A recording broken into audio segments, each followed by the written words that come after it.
Hey, Rebel Alliance fans. It's been a while since I posted a video here, and I am on the very bottom of the downhill slide on the Revell 1/29th scale blue leader build. You can see in some of my previous videos, you can see some of the work I've done to it there. But this is kind of the wrap-up video with the build. So kind of wanted to show it off to you guys. So like I said, this is a Revell 1/29th scale X-Wing. It's had quite a bit of rework to it in aftermarket parts. The intakes are 308-bit intakes. The laser cannons and the laser cannon plant-on details on top and bottom of the S-foils where the cannons sit are Falcon 3D parts. The laser cannons themselves were reworked to be able to work with the Falcon 3D parts cannon bodies. So there's a lot of brass tubing in there.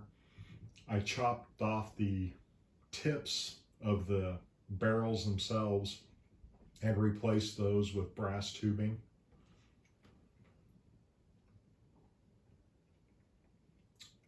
The engines on the back are completely new. Those were provided by Lee Malone of Rogue Studio Productions.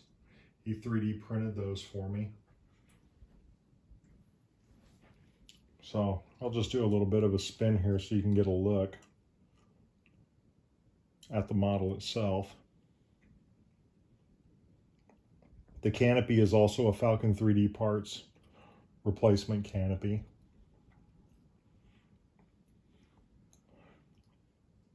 The pilot sitting in there is the ILM style pilot, which is the Harrier pilot that ILM used for all the Pyro models. And I did have a Falcon 3D parts Revel pilot in there, but I really wanted that ILM style pilot for kind of a throwback. The back parts cluster is a Falcon 3D parts back parts cluster. The interiors of the S-foils where the engines are, there's some additional detail that I added. I added these cylinder looking things in there. I don't know what they're called. And I don't know if you can see it, but inside here, the kit comes with proton torpedoes that you'll never see once you install them. And I kind of chopped them up and modified them to just dress up the detail in the engine bay interior.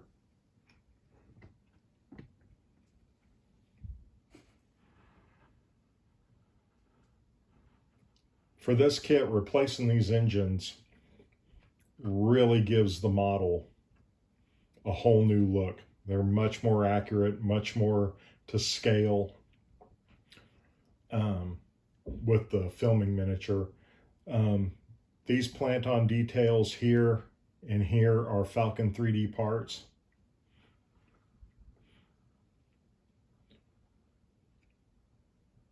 Just about every marking you see on here is painted on, with the exception of what here is on the top of the engine nacelles.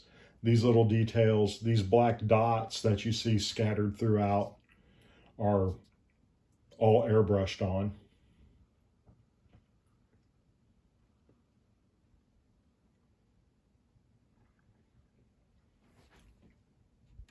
I'll give you a look at that ILM style pilot if I don't break the model getting him out.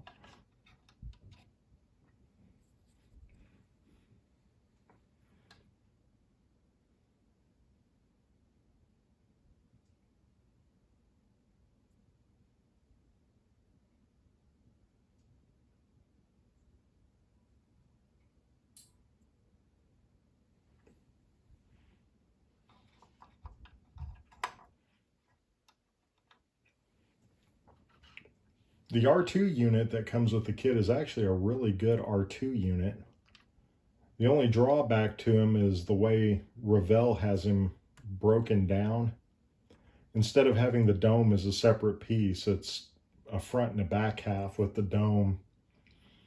And so it leaves a real bad seam right there. So I wanted the R2 unit looking a different way and not forward like the kit has them. So once I got them together, I carefully cut the dome out and repositioned it. This particular R2 unit is R2DE4. He's named after my son. So,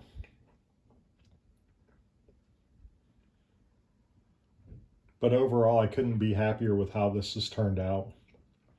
The paint colors I used on here, I used the white over black method, then sprayed the model with reefer white, and then there's various colors of Model Master gray on here.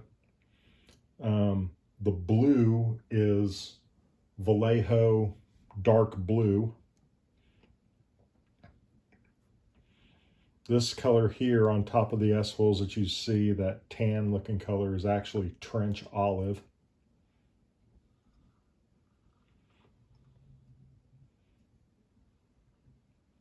And then the various streaking and just dirtiness of it was done with grime.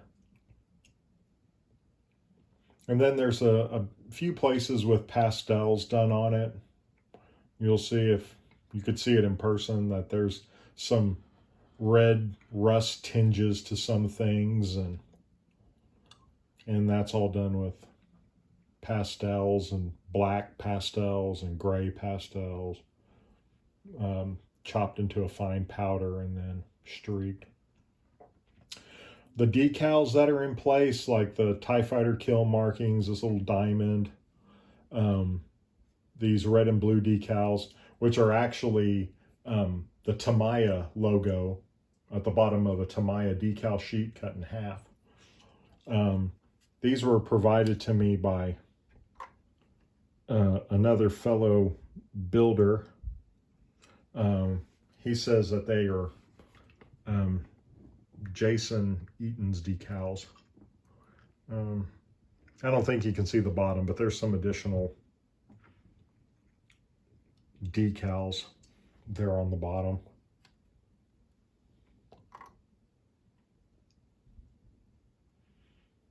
But overall, I think it turned out great. I'm really pleased with it. My final thoughts on this build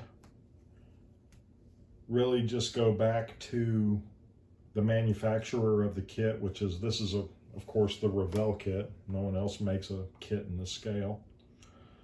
Do I recommend this kit as a serious X-Wing kit? Not really, no. It requires a lot of work to turn it into something that resembles an accurate X-Wing if you want to compare it to the various studio scale kits out there, like the Salzo kit or the Captain Cardboard kit or the Atomic City kit or whatever ones are out there, and even the 3D models that you can now buy and 3D print on your own. I really don't recommend this kit because it requires a lot of aftermarket parts.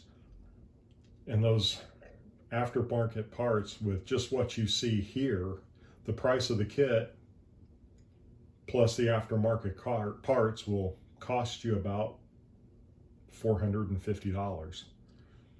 Now, the sad part about that is when this kit was first introduced, it really wasn't that expensive. I was picking up Revell X-Wings for about $30. Then they went out of production for a little while, and Revell Germany has brought them back. And the conversion from euros to dollar puts this kit at about $152. And it's really not worth it. The kit is really more of a toy if you build it just straight out of the box as a Snap Tight Max kit, put it together, put it on the horrible stand that it comes with. Yeah, you have an X-Wing, and it's pre-painted, and albeit pre-painted badly, you do have to rework the kit significantly to get what you see here. But here it is.